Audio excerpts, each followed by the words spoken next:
el decálogo en el nuevo pacto, el decálogo en el nuevo pacto, es decir, en el Nuevo Testamento, ¿no? Llegamos al punto crucial de este capítulo, la ley de Dios que jugó un papel principal en el antiguo pacto bajo Moisés. La pregunta es, ¿permanece todavía vigente sin reducir su capacidad de denunciar la voluntad de Dios para aquellos que ahora son creyentes, seguidores de Cristo Jesús bajo el nuevo pacto? La respuesta a esta pregunta debe encontrarse principalmente en el Nuevo Testamento, en el ejemplo y enseñanza de Jesucristo y sus apóstoles.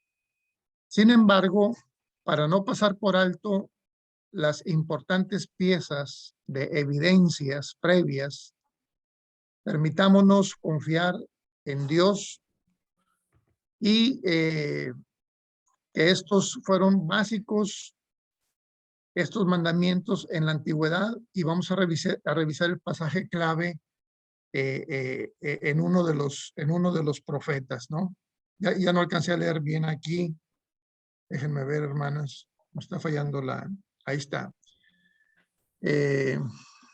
Bueno, Éxodo 23, del 1 al 17. Ahí están los mandamientos, es la base bíblica de estos 10 principios morales antiguos. El decálogo fueron con la expresión principal del pacto de Dios con Israel y con la multitud mezclada al pie de la montaña.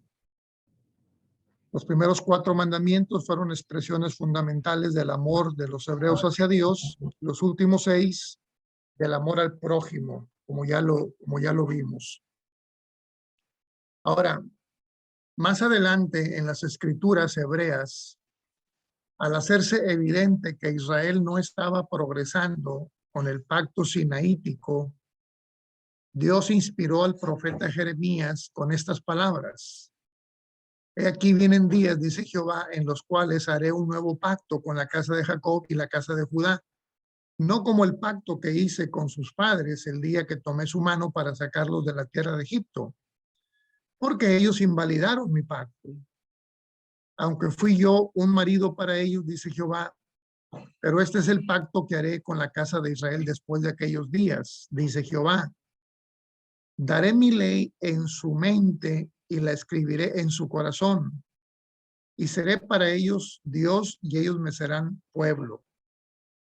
Y no enseñará más ninguno a su prójimo, ni ninguno a su hermano, diciendo, conoce a Jehová, porque todos me conocerán, desde el más pequeño de ellos hasta el más grande, dice Jehová, porque perdonaré la maldad de ellos y no me acordaré más de su pecado. Esto lo dice el profeta Jeremías en el capítulo 31. Este pasaje nos da un avance maravilloso de la realidad del evangelio que viene a nosotros o aquellos que conocen a Dios en el perdón gratuito de sus pecados a través de Jesucristo. El verso 32 de la profecía de Jeremías, Dios dice que el nuevo pacto no será como el antiguo. ¿En qué sentido? Bueno, el profeta Jeremías identifica una diferencia. Daré mi ley en su mente y la escribiré en sus corazones. El antiguo pacto fue escrito por el Señor en tablas de piedra, pero el nuevo es escrito en nuestro corazón.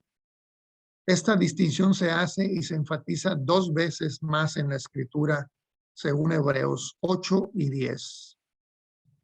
La predicción que hizo Jeremías sobre el nuevo pacto no contiene intimidación de cambios en los estándares morales de Dios.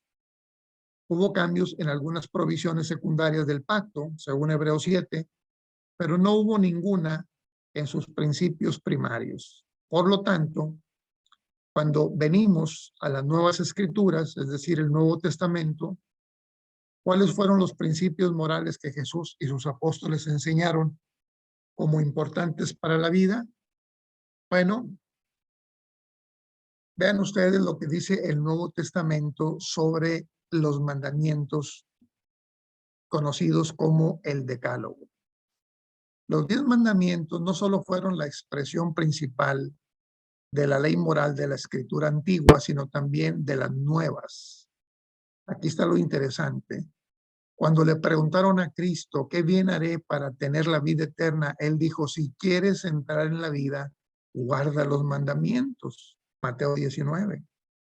El joven que preguntó quería una respuesta más específica, entonces volvió a preguntar, ¿cuáles mandamientos?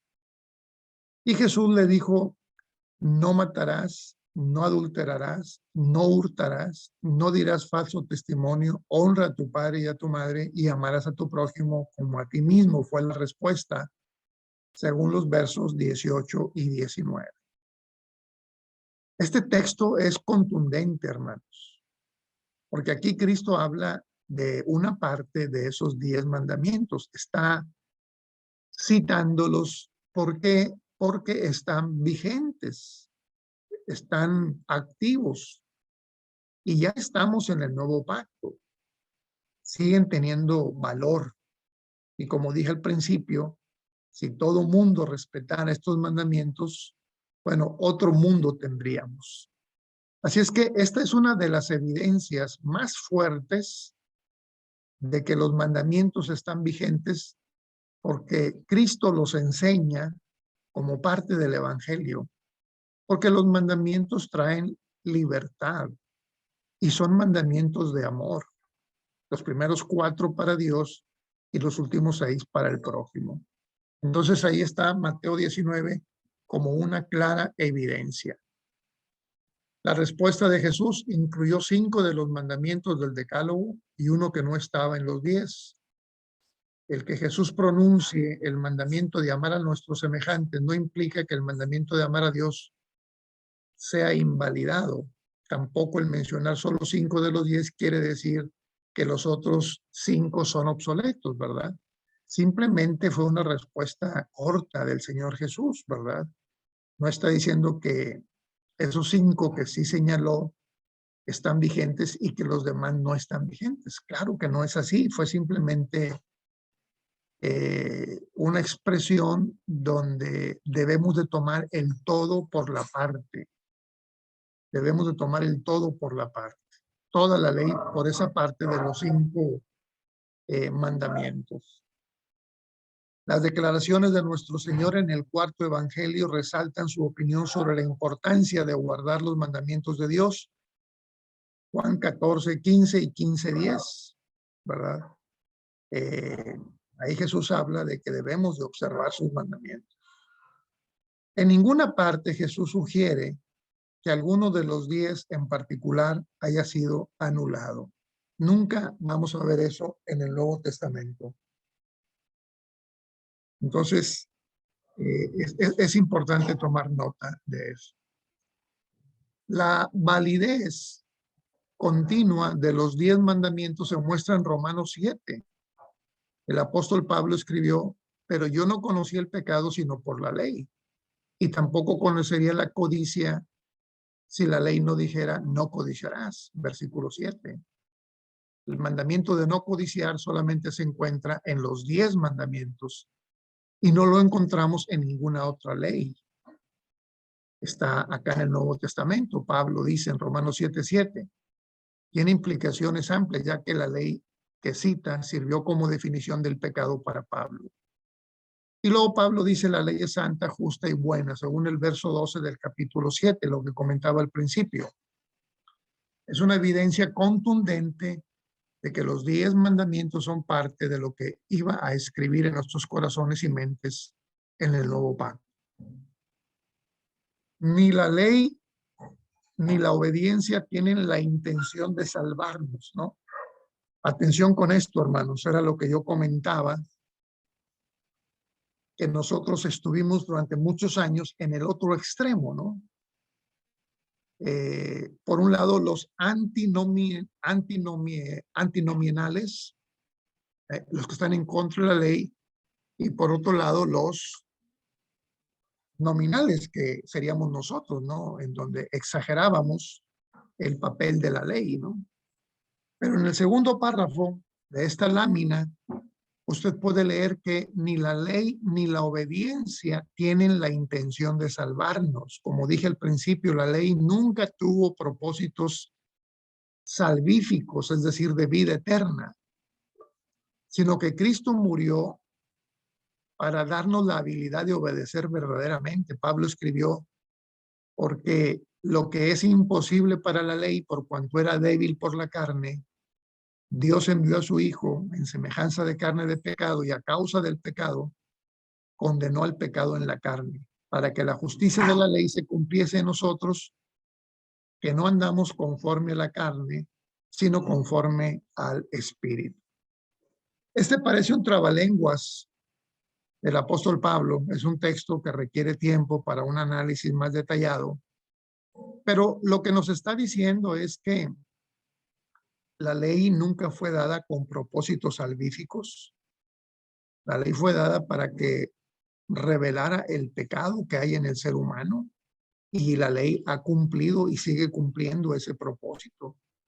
La ley dice que somos pecadores y que por lo tanto debemos de morir, porque la paga del pecado es muerte. Pero también la gracia de Dios, como lo vimos en una de las clases, eh, nos ha enseñado que Cristo tomó nuestro lugar para que la ley se cumpliese también en ese sentido. Es decir, Dios no le sacó la vuelta a la ley, más bien cumplió la ley, ¿verdad? En contra de él mismo y de su propio Hijo, que fue sacrificado por nosotros. Los que encuentran en Pablo a un crítico de la ley de Dios necesitan reconsiderar esta conclusión, porque a Pablo se le conoce como el apóstol de la gracia de Dios, que no permitiría que la ley ni ninguna ley se convirtiera en una dinámica para salvación y vida eterna. Estos son galardones de Dios que recibimos solamente por medio de la fe en Jesucristo. Ya lo hemos comentado. Esto explica por qué en varios pasajes Pablo afirma los límites de la ley y advierte a los judaizantes que elevan la ley a una función que nunca se le había otorgado, como así estábamos nosotros, hermanos, elevando los 10 mandamientos a un lugar que no les corresponde, porque la salvación es solamente por medio de la fe del sacrificio de Cristo, por la gracia de Dios, y no por las obras de la ley. Por otro lado, Pablo frecuentemente apoya la ley moral de Dios como una más y guía de aquellos que han sido justificados por fe en Cristo.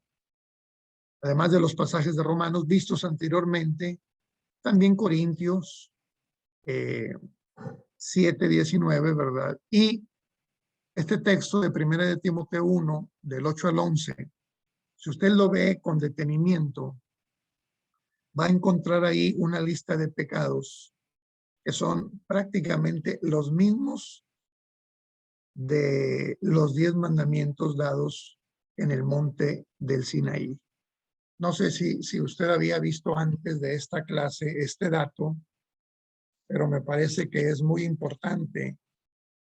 Quisiera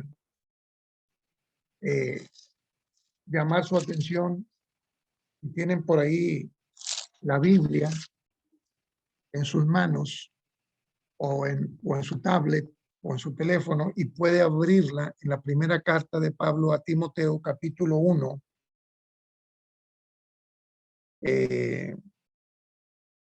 Me gustaría revisar así brevemente este pasaje, porque en esta porción,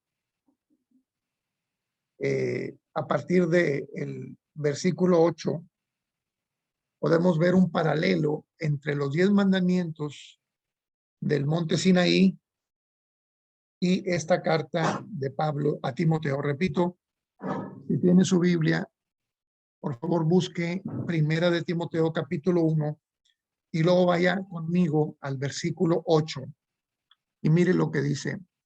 Sabemos, empero, que la ley, es esa ley de Dios, es buena si alguno usa de ella legítimamente. O sea, otra vez, hermanos, la ley fue dada por Dios. La ley es santa, buena y justa, refleja el carácter de Dios. La ley no fue dada por el enemigo. Por lo tanto, es una ley buena que nos conviene observar. Es para bien. Entonces, fíjense lo que dice el verso 9. conociendo esto, que la ley no es dada o no es puesta para el justo, sino para los injustos. Para los injustos. Se consideran injustos aquellos que tienen otros dioses diferente a Dios. No es justo que nieguen, diríamos, la soberanía de Dios y confíen en otros que no son dioses. Entonces, cuando habla aquí de desobedientes, más bien cuando habla aquí de injustos, se habla de aquellos que no reconocen a Dios como tal, entonces están violando el primer mandamiento. Y luego dice para los desobedientes, aquellos que se hacen imagen y semejanza de Dios. Y luego dice para los impíos y pecadores. Está hablando aquí de aquellos que toman el nombre de Dios en vano. Y luego dice para los malos y profanos, aquellos que violan el cuarto mandamiento. Y luego dice para los parricidas, es decir, aquellos que desprecian a sus padres, el quinto mandamiento. Parricidas y matricidas. Y luego para los homicidas, el séptimo mandamiento, no matarás. Para los fornicarios, séptimo mandamiento, no cometerás adulterio. Para los sodomitas, ahí está. Para los ladrones, octavo mandamiento, no hurtarás. Y para los hombres mentirosos y perjuros, sería el de no codiciar ninguna cosa que sea de tu prójimo. Bueno, lo leí así muy rápido, pero esta podría ser una buena tarea para ustedes, que pongan de un lado la columna de los 10 mandamientos y del otro lado estos términos, y van a encontrar que hay un paralelo. Para aquellos que dicen que los 10 mandamientos no se encuentran en el Nuevo Testamento, están equivocados. Ya Cristo los cita en el capítulo 19 de Mateo, y aquí Pablo los está citando también en la primera carta a Timoteo. También más adelante Santiago lo va a hacer. Voy a brincar la lámina. Aquí está Santiago, ¿verdad? Santiago va un paso más allá que Pablo al verificar la unidad de los 10 mandamientos. Él escribió, porque cualquiera que guardare toda la ley, pero ofendiere en un punto, se hace culpable de todos. Porque el que dijo no cometerás adulterio, también ha dicho no matarás. Ahora bien, si no cometes adulterio pero matas, ya eres hecho transgresor de la ley. Santiago 2, del 10 al 11. Este pasaje se refiere directamente al decálogo, del cual 2 mandamientos son citados. Este principio de quebrantar uno, al quebrantar uno se quebrantan todos, no se pudo haber referido al libro de la ley, el cual ordena la circuncisión y sacrificios de animales por los pecados. Estos ya no son mandamientos en el nuevo pacto, porque la sangre de Cristo ya ha resuelto el problema del pecado. También los escritos de Juan, aunque más generalizados, armonizan perfectamente con Santiago. Juan escribió, todo aquel que comete pecado infringe también la ley, pues el pecado es la infracción de la ley. Primera de Juan 3:4. Compare esto con las declaraciones de Pablo en Romanos 7:7, otros versos en los cuales el mismo apóstol declara la importancia de que los cristianos obedezcamos los 10 mandamientos. Están ahí en Juan, ¿verdad? En los textos que estamos considerando. En resumen, hermanos, hasta aquí en el Nuevo Testamento afirmamos que Cristo predica los 10 mandamientos, que Pablo reconoce los 10 mandamientos, lo mismo que Juan, lo mismo que Santiago. Es decir, son muchas evidencias como para negar que los 10 mandamientos no están vigentes. Un estudio de los pasajes del Nuevo Testamento en apoyo del Decálogo estaría incompleto sin Apocalipsis 12:17 y 14:12. Estos versos gemelos describen al pueblo de Dios bajo el nuevo pacto, identificado por 2 características elementales. Aquí están los que viven por la fe en Cristo Jesús y practican la obediencia de los mandamientos de Dios. Aquí está la paciencia de los santos, los que guardan los mandamientos de Dios y tienen la fe de Jesús. Son estos dos textos de Apocalipsis, son paralelos y estamos hablando del último libro de la Biblia, del Nuevo Testamento, donde se reconoce la vigencia de estos 10 preceptos. Bueno, a manera de resumen, hermanos, afirmamos que los 10 mandamientos fueron incorporados al nuevo pacto por medio del ejemplo y la enseñanza de Cristo. De la misma manera que Dios escribió los 10 mandamientos en tablas de piedra, Él también los escribe en nuestras mentes y corazones.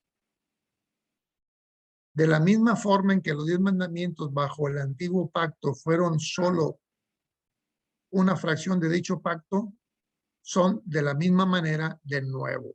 ¿Qué quiere decir esto? Bueno, en el antiguo pacto estaban los 10 mandamientos, pero también había muchos otros mandamientos. Los mandamientos de la ley de Moisés, la purificación, el sacrificio de los animales, etcétera, ¿no? Bueno, en el nuevo mandamiento es lo mismo, están los 10 mandamientos, pero muchos otros mandamientos que encontramos en el Nuevo Testamento. Por ejemplo, Cristo dijo en Mateo 7:7, el 7:1, perdón, el mandamiento más violado de todos. Mateo 7:1. ¿Qué dice Mateo 7:1? No juzguéis. No juzguéis, para que no seáis juzgados, porque con la vara que mides os volverán a medir. Entonces, es lo mismo en el antiguo que en el nuevo pacto. Allá estaban los 10 mandamientos con todo un libro de la ley mosaica. Acá están en el nuevo pacto también los 10 mandamientos, pero con un buen número de mandamientos más, aparte de los 10, ¿verdad? Entonces, ahí está. Todos los ejemplos y enseñanzas de Jesucristo dan soporte al decálogo. Todos los ejemplos y enseñanzas de Jesucristo dan soporte al decálogo. Es decir, no hay nada en la Biblia dicho por Cristo que esté en contra de la ley de Dios. Algo que Cristo haya dicho, no, ya no guarden, ya no observen la ley de Dios, ya no observen los mandamientos. No hay nada. Yo no sé hoy en día cómo la gente habla en contra de los 10 mandamientos. No entiendo esa parte, ¿verdad? Porque Cristo nunca lo hizo, ¿verdad? Las diferentes declaraciones en las que Pablo defiende la ley incluye los 10 mandamientos en su alcance. Claro que sí. Juan y Santiago defienden la dignidad y unidad de los mandamientos de Dios en forma general y del decálogo en particular.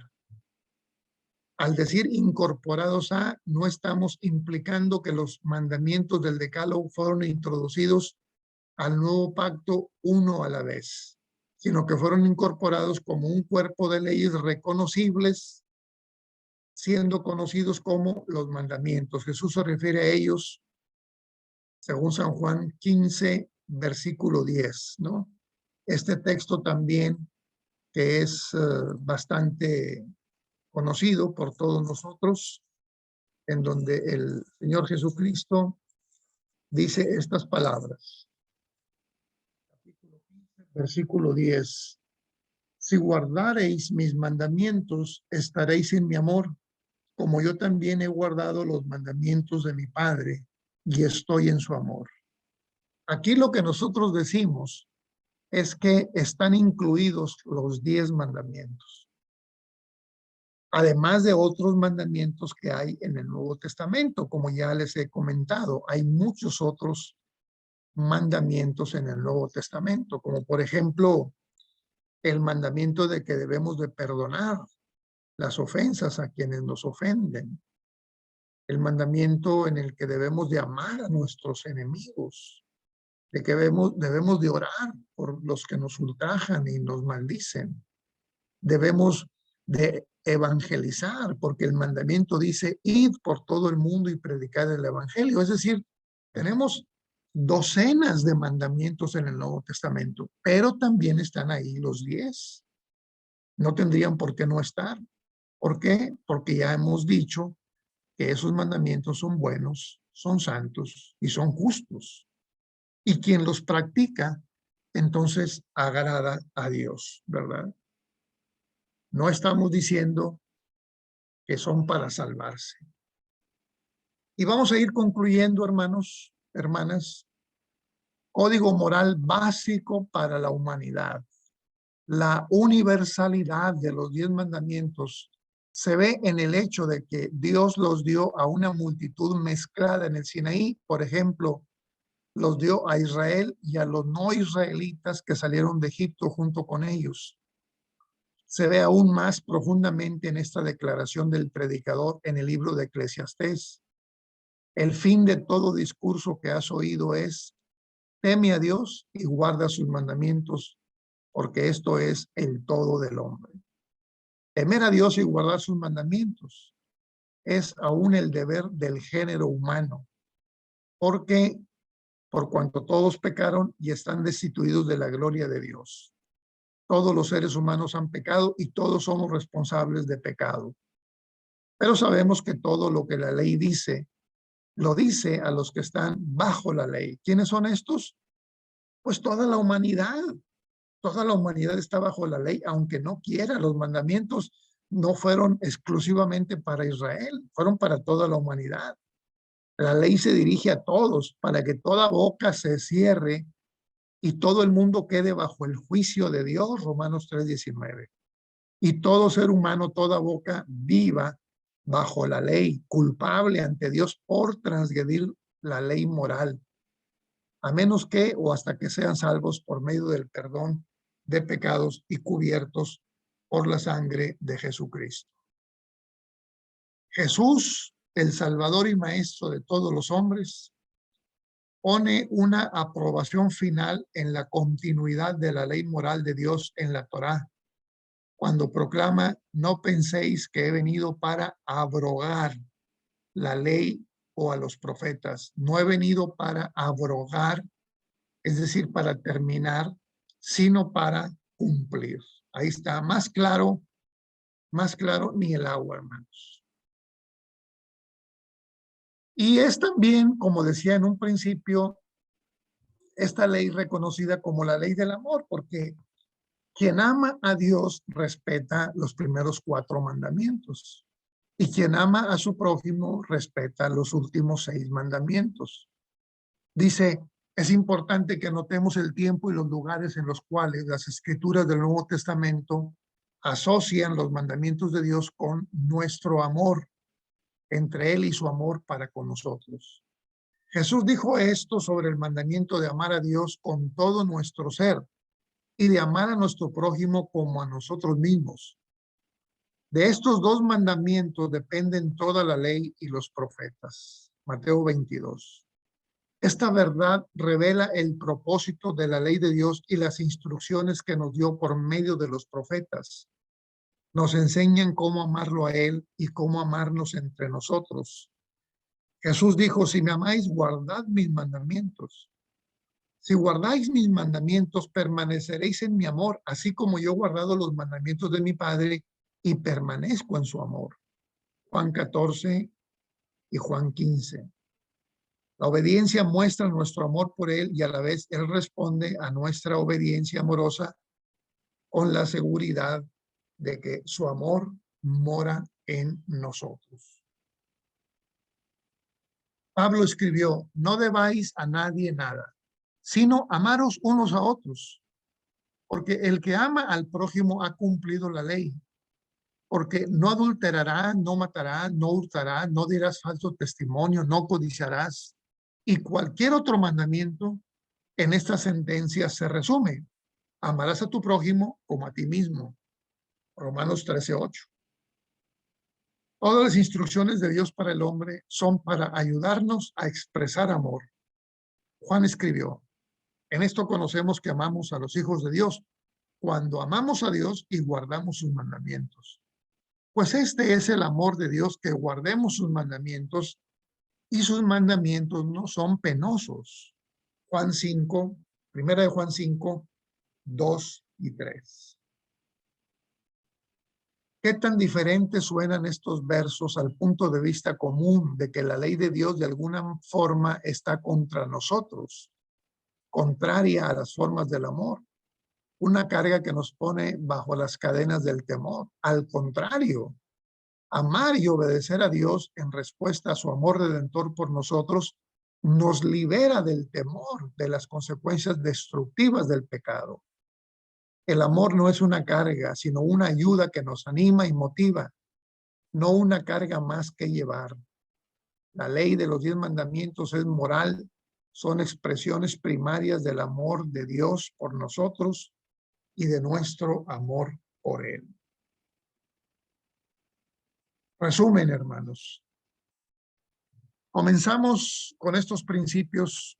Los 10 mandamientos fueron conocidos y obedecidos por personas fieles antes de que la ley fuera dada en el Sinaí, que después fueron incorporadas al nuevo pacto por medio del ejemplo y enseñanza de Cristo, que constituyen el código básico moral para toda la humanidad y son obedecidos para demostrar el amor del creyente hacia Dios y hacia su prójimo. Hemos demostrado la solvencia de estas creencias con una verificación amplia de las Escrituras, que los 10 mandamientos constituyen el código básico moral para toda la humanidad. Está confirmado por las declaraciones de nuestro Señor, por sus apóstoles y profetas. Ignorarlos afecta de tal forma la conducta del hombre que está causando rápido esta decadencia moral evidente en el siglo XX y XXI. Las mismas calamidades que Dios predijo que sobrevendrían sobre su pueblo que violó sus mandamientos también han pasado a nuestro mundo postmoderno. Al mismo tiempo, aquellos que obedecen los mandamientos de Dios, facultados por su espíritu y fortalecidos por su gracia, disfrutan beneficios maravillosos de una vida santa en devoción a Dios. Los mandamientos de Dios no son gravosos, al contrario, nos muestran formas en las cuales podemos demostrar nuestro amor por Dios y por nuestro prójimo. Aquellos que adopten esta forma de amar disfrutarán todos los beneficios que esta vida terrenal les puede ofrecer al experimentar una comunión verdadera con Dios y el pueblo de su pacto. Así afirmamos la perpetuidad de los 10 mandamientos, no como un rígido código moral, sino como una manera de vida que abraza el alto llamado de Jesús a amar a Dios y a los demás. Los mandamientos de Dios confirman su amor por nosotros, mucho más que lo que nuestra obediencia imperfecta confirma nuestro amor por Dios y por su Hijo Jesucristo. Amén. Bueno, aquí terminamos, hermanos.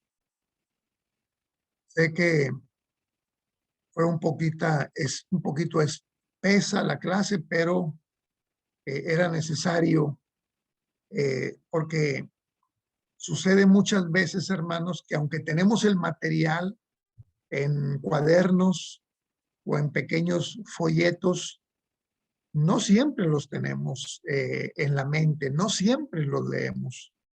Ahí están, ahí están. A veces pasa que como los tenemos tan a la mano, tan cerca, siempre los vamos postergando para una lectura el día de mañana o una lectura posterior y solo atendemos las cosas más urgentes.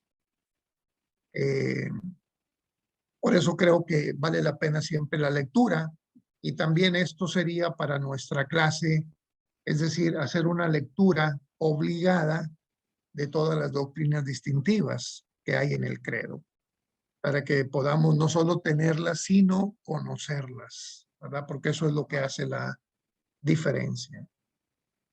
Muy bien, hermanos, díganme qué les pareció la clase. ¿Fue clara? ¿Se comprendió? Y si hay alguna duda, sobre todo me interesaría responder.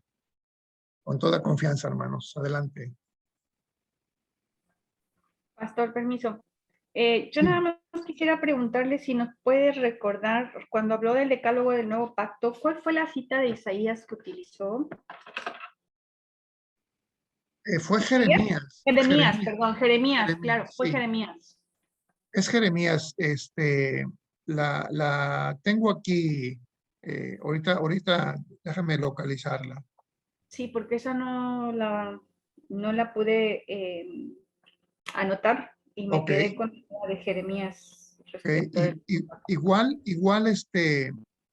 Sí, sé que van a estar las diapositivas después, sí, pero recuerden que se los voy a pasar, disculpe. pero no, vale, Sí, vale, sí. y tenemos tiempo para hacerlo. Mm, Vamos a ir a las primeras láminas, porque fue de la primera parte. Justo arrancamos después del receso, donde está el decálogo del nuevo pacto, en esa diapositiva.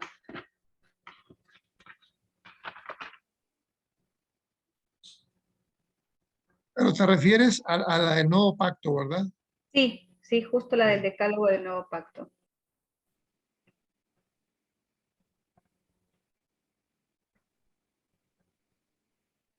Ujú. Jeremías 31, del 31 al 34. Ok, perfecto. Muchas gracias, Pastor. Sí, de Y nada. bueno, puedo solamente comentar algo breve, Claro, eh, adelante. ya que abrí el micro. Sí, sí. No, creo que, vaya, muchos años, muchos crecimos con la idea equívoca de que los 10 mandamientos eran como una restricción más que una bendición. Y creo que eso nos hizo mucho daño como iglesia y también como seres humanos nos afecta el hecho de no comprender claramente que Dios nos regaló todo esto, como lo cerró usted bien en su última diapositiva, por el amor que Él nos tiene, el amor que Él tuvo para con cada uno de sus hijos, nos regaló esta libertad.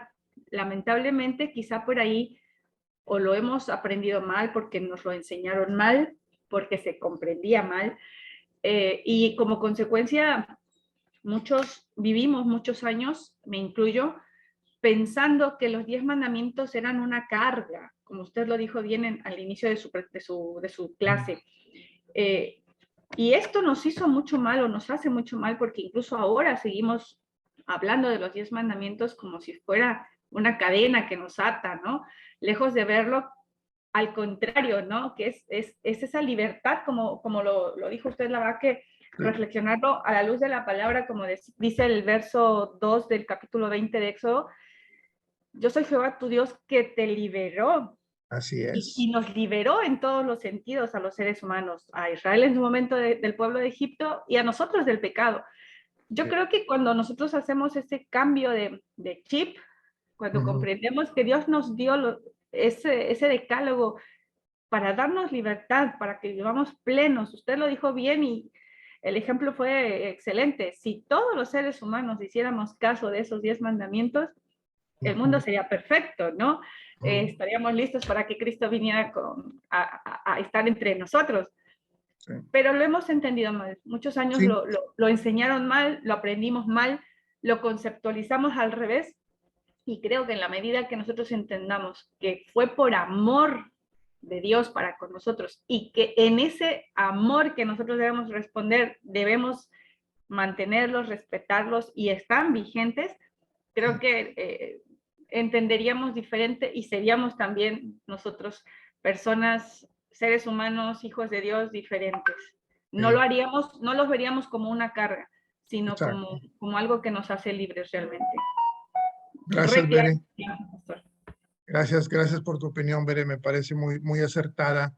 Otro problema que enfrentamos nosotros con ese énfasis exagerado sobre la observancia de la ley, dándole facultades que la ley no tenía, era el hecho de que nos volvimos como, diríamos, policías de nuestros hermanos para ver quién sí observaba la ley, quién no la observaba. Y entonces a quienes le encontrábamos algún defecto, que no era difícil, ¿verdad? Pues inmediatamente sobre él había un sentimiento de culpa. Y eso hace mucho daño. Una de las cosas que más daño hacen, de acuerdo con la psicología, es el sentimiento de culpa. Y nosotros nos sentimos así durante muchos años.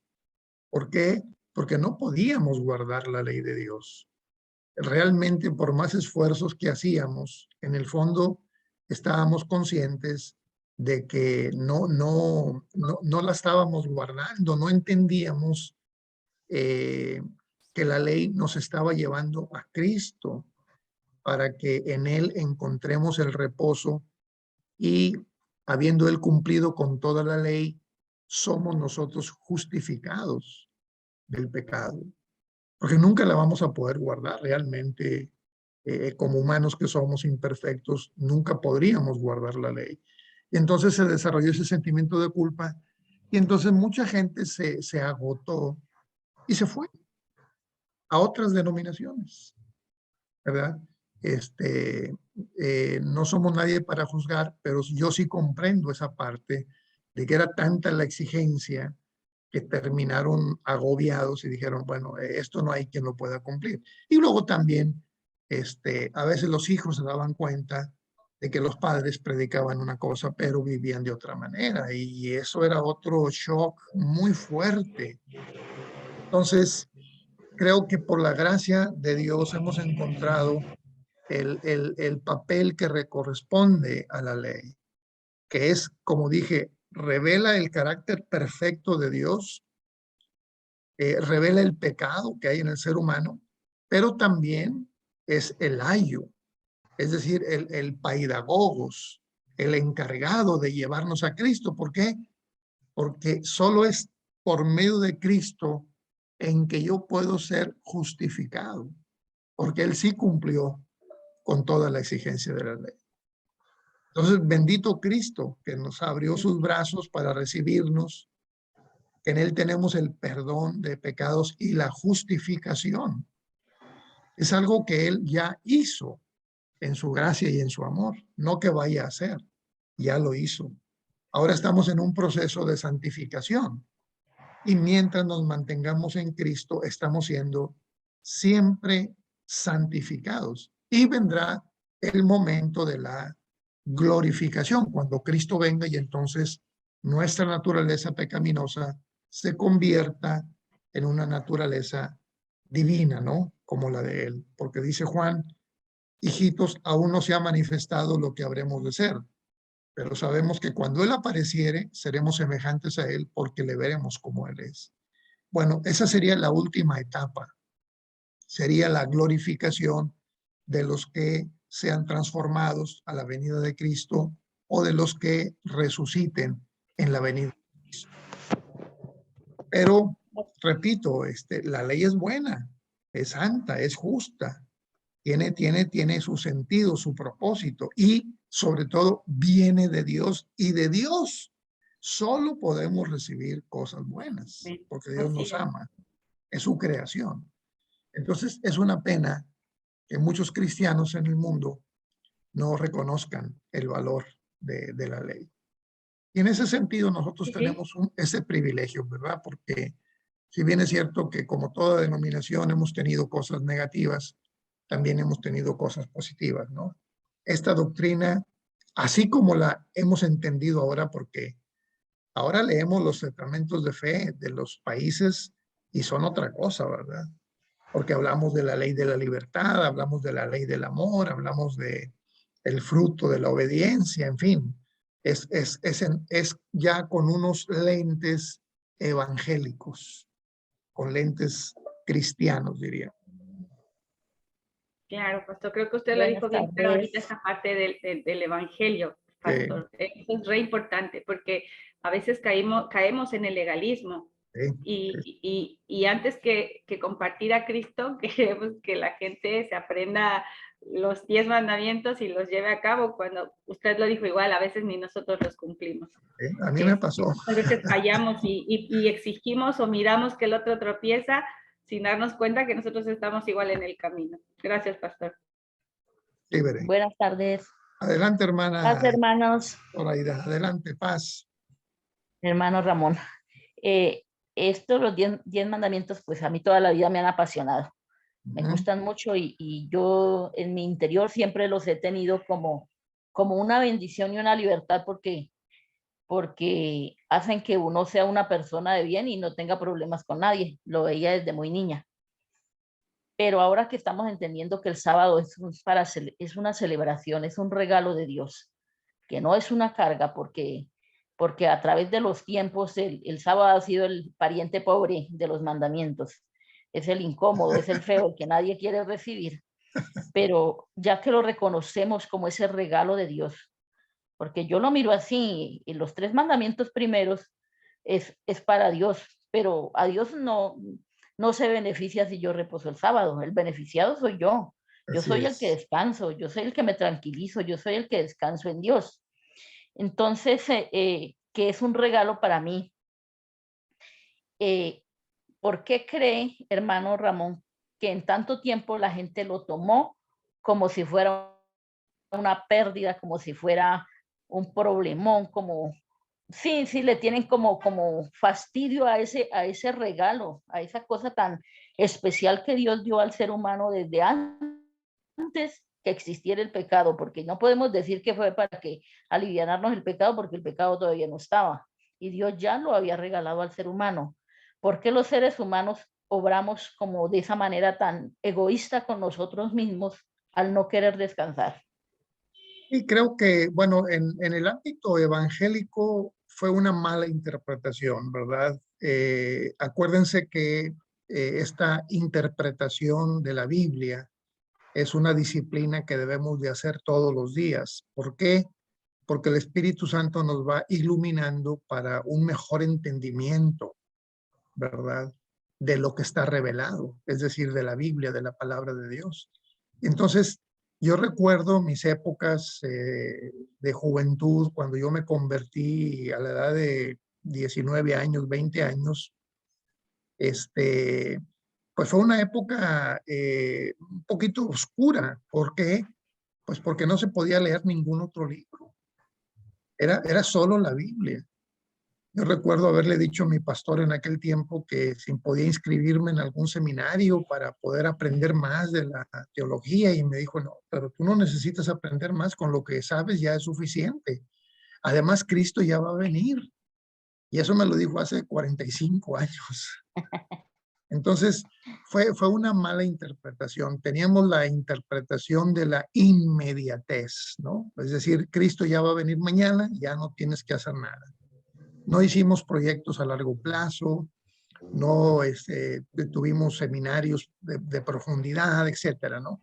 Y entonces nos quedamos con una interpretación muy judaizante, porque también crecimos con una fascinación por los judíos. Los judíos eran todo para nosotros. Yo recuerdo algunos líderes fundadores de nuestra iglesia en México que muchas veces iban a consultar al rabino sobre tal o cual asunto, porque era algo así como estar casi ante la presencia de Dios. Esta divinización sobre el judaísmo también nos hizo daño, porque realmente, aunque una parte del judaísmo siempre ha sido una bendición, ¿verdad? Otra parte ha sido muy mal ejemplo, ¿no? Digo, finalmente la puerta se abrió para que los gentiles entraran porque el pueblo de Israel no cumple con la expectativa de Dios, ¿verdad? Entonces, creo que fue eso, hermana Zoraida, una mala interpretación y la tendencia natural del ser humano hacia el pecado también. Eso pues, nos costó mucho trabajo. Pero sobre todo esto último caímos en un legalismo porque pues prácticamente veíamos en el sábado, como usted lo dijo al principio, no recuerdo exactamente las palabras que usó, pero era como el no deseado, ¿verdad? Pariente pobre. El pariente pobre, sí. Y yo siendo pastor joven, recuerdo bien, los viernes en la noche entraba yo en crisis porque decía, ya mañana es sábado. ¿Y qué vamos a hacer? Y hay que preparar esto y lo otro. Y estábamos más preocupados porque nadie se sintiera ofendido, porque todo el mundo estuviera bien, que por disfrutar la bendición de Dios. Porque el sábado fue hecho por causa del hombre y no el hombre por causa del sábado. Y se volvió el sábado, especialmente para líderes, en una carga bastante pesada. Y todavía lo es, lamentablemente, en algunos sectores. Una, Gracias, un hermana, por su comentario, opinión. hermano. Adelante, sí. Una segunda, pues esa la veo como más para comenzar a hacerla, hermano. Porque en muchas iglesias el segundo mandamiento ha sido solamente puesto en el ámbito comparado con el catolicismo y los ídolos de forma y tamaño. Pero dentro de las iglesias no se ha enseñado a examinar por dentro mi ídolo dentro de la religión, mi ídolo como cristiano. Y entonces siempre atacamos de que son idólatras porque van donde el brujo o porque adoran a la Virgen o porque tienen tal cosa. Pero allá dentro del cristianismo no escarbamos nuestra idolatría que aún creyendo ser creyentes tenemos y seguimos como desconociendo el fondo de lo que ese mandamiento enseña. Sí, sí, sí, muy, muy buen apunte, hermana. Le agradezco mucho y aprecio mucho el comentario porque efectivamente, cuando visitamos las casas de nuestros hermanos, pues nadie tiene una imagen ahí, ¿verdad? De ningún santo, de ninguna virgen y cosas por el estilo. Pero en el corazón habría que verlo, ¿verdad? Porque hay un ídolo que agobia, que lastima y que daña mucho, ¿no? Es la egolatría, ¿no? Donde uno mismo se adora, ¿no? Donde mi prestigio, mi imagen, es lo más importante por encima de todo. Habría que revisar eso también. ¿Qué papel juega el dinero, por ejemplo, en nuestra vida? Porque a veces el dinero toma el lugar de Dios y lo más importante es el dinero. En fin, empezamos a endiosarnos, ¿no? También del templo, puede ser el templo también que se vuelva un dios. En fin, a veces la misma doctrina es causa de adoración en lugar de adorar a Dios, el creador de la doctrina. Como dice la hermana Zoraida, habría que revisar en el corazón para ver si no está ahí mi novio, mi novia, en el caso de los jóvenes, ¿verdad? O el trabajo, o el dinero, en fin, otras cosas que pretendan ocupar el lugar que solo le corresponde a Dios. Sí. Gracias, hermana Zoraida.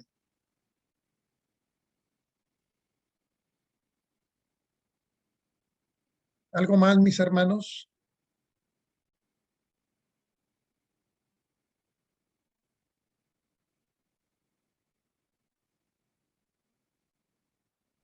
Hermano, otra cosita. Sí. Adelante, hermana. Bueno, yo fui maestra de niños y yo les enseñaba los 10 mandamientos a los niños y en el adulterio, pues yo siempre pues de la manera que yo lo entendí, adulterar es cambiar la fórmula original, sea cual sea. Si no es la fórmula original, hay adulteración. Entonces, siempre les digo a los que están, no importa de qué forma cambiemos la forma original que Dios dio, estamos fallando al mandamiento. Porque la mayoría de las personas o las religiones o las formas es que el adulterio es cuando usted está casado y consigue otra persona. Y eso es adulterar, pero resulta que yo entiendo que adulterar es cambiar la fórmula original. Un hombre o una mujer con la bendición de Dios para toda la vida. Ese es el entendimiento, ¿sí? Y qué tan acertada estoy o qué tan lejos estoy. No, sí, está acertada en términos generales, ¿no? Si hablamos del matrimonio, como usted lo dice, la fórmula original, hay que distinguir que tenemos en el diseño de Dios las características de la unión y debe de ser monógamo, es decir, es un hombre para una mujer, no polígamo, ¿no? Sino monógamo. Debe de ser heterosexual, es decir, un hombre con una mujer, y debe de ser para siempre. Son las características en el caso del Génesis, capítulo 2. Ahora, es curioso porque en el Nuevo Testamento, cuando se habla, por ejemplo, Pablo que dice que no debemos de fornicar, que porque el que fornica contra su propio cuerpo peca, ¿verdad? Se usa este término, pero en el texto original el concepto que se maneja es porneia. Y porneia tiene que ver con todo aquello que, como usted dice, hermana Zoraida, es diferente a lo establecido por Dios. Diríamos que al final de cuentas, ¿no? O para fines prácticos, ¿no? La fornicación, voyerismo, homosexualidad, es decir, y no estamos aquí para condenar a nadie, ¿no? Creemos que hay lugar para todos en la casa de Dios y que el poder de Dios puede perdonar el pecado, cualquiera que sea. Pero todo se aglutina en el concepto de porneia, que tiene que ver con esta desviación, diríamos, del diseño original de Dios. Y bueno, literalmente el mandamiento dice de no cometer adulterio, porque también hay ciertas diferencias. Por ejemplo, en un adulterio hay mucho daño a terceras personas, porque hay hijos de por medio, hay familias de por medio. En una fornicación entre dos personas solteras, no digo que no sea dañino, pero no tiene las mismas consecuencias quizá, no son consecuencias más graves las primeras. Pero igual, como alguien dijo, ¿no? Pecado es pecado. Píntelo del color que usted quiera pintarlo, pero el pecado es pecado. Gracias, hermana Zoraida. Muy bien, hermanos. Este Gracias término a usted, mi hermano. Muchas gracias. manejada de porneia tiene que ver con todo lo que es inmoralidad sexual. Yes. Por eso está fuera del plano, del propósito de Dios. Yes. En ese sentido no está nada alineado a lo que Dios pide, en este caso, Así para es. la unión de un hombre y una mujer. Así es. Y es interesante porque yo he notado ahora que en muchos países, cuando se elaboran los estatutos y se aborda el tema de la disciplina y donde se aborda el tema de infidelidad o de fornicación, ahora ya no se están usando esas palabras, simplemente se usa inmoralidad sexual, cualquiera que sea. Puede ser desde un acoso sexual de una persona sobre otra, o cualquier otro tipo de cosa, ya va en ese concepto de inmoralidad sexual, porque tampoco hay espacio para poner todas las perversiones posibles, ¿no? Que se encuentran hoy en día. Entonces aglutinan ahora en esa expresión que comenta la hermana Bere, ¿no? Inmoralidad sexual. Mensajes de texto con doble sentido, Pornografía, todas esas cosas. pornografía, devaneos, coqueteos, tocamientos, todo lo que tiene que ver con una desviación en el uso de la sexualidad, ¿no? Que dicho sea de paso, pues es una bendición de Dios, pero siempre en el marco del matrimonio. Pastor, ¿puedo hacer una pregunta, pero tendría un poco de retroceso porque tendría que ver con la clase anterior de la semana pasada del Espíritu Adelante, Santo? adelante, hermano. Bueno, la clase pasada hablábamos también un poco sobre el Espíritu Santo y yo me pregunto por qué ahora me parece que cuesta mucho trabajo para los cristianos hacer referencia o alusión al Espíritu Santo. No sé, percibo que a veces es como que le tenemos un cierto nervio a hablar del Espíritu Santo, pronunciar el Espíritu Santo. No sé si yo pienso que por ahí a lo mejor tenemos el temor quizá de caer en la cuestión de otras denominaciones, como que de darle un lugar que sabemos que no debe tener, ¿no? Hablándose de que le tratemos como si fuera una tercera persona o le demos una importancia como la de Dios en ese nivel. Pero no sé si eso es lo que suceda en realidad, porque hoy en día es complicado. Incluso a veces se les pregunta a los pastores y es como que, bueno, el Espíritu Santo es como usted dijo, ¿no? O sea, una palabra a veces es el poder de Dios, ¿no? Ni siquiera es una presencia. Por ahí es como que siento que estamos a veces, no sé si renuentes o porque no entendemos. No sé cuál es su apreciación de usted como pastor y Sí. conociendo lo que conoce a nivel mundial la iglesia, no sé si eso solamente es de alguna cultura o nos pasa a toda la iglesia en general. Yo creo que en general, y es exactamente por lo que usted comenta, ¿no? Eh, nosotros en nuestro desarrollo hemos crecido diciendo más lo que no somos que lo que sí somos. Por ejemplo, nosotros no aplaudimos porque no somos pentecostales, ¿verdad? Nosotros no vamos casa por casa porque no somos testigos, ¿verdad?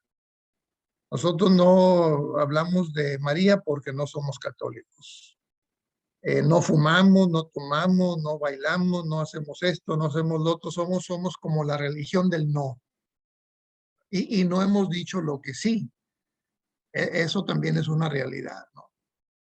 Y en el caso, por ejemplo, del Espíritu Santo, como no somos trinitarios, entonces hablamos muy poco del Espíritu Santo. Pensamos que Dios se puede enojar o se puede poner celoso, ¿verdad? En la clase sobre ese tema afirmamos que el Espíritu Santo no es una persona aparte de Dios y de Cristo, no es la tercera persona, como afirma la Trinidad, sino la presencia del Padre y del Hijo en la vida del creyente. Eh, vimos que no interactúa, ¿no? Como Cristo y el Padre, como personas, y que no participa, diríamos, en esas salutaciones, ¿no? De parte del Espíritu Santo. Pero para no estar en la línea, entonces nos apartamos demasiado. Nos apartamos demasiado. La verdad, Cristo nos pide que oremos pidiendo todos los días por el Espíritu Santo. Habría que trabajar más el tema a nivel concilio, por ejemplo, para que los predicadores lo tomaran en cuenta. Como dije en la clase, el Espíritu Santo es el líder auténtico de la iglesia, ¿verdad?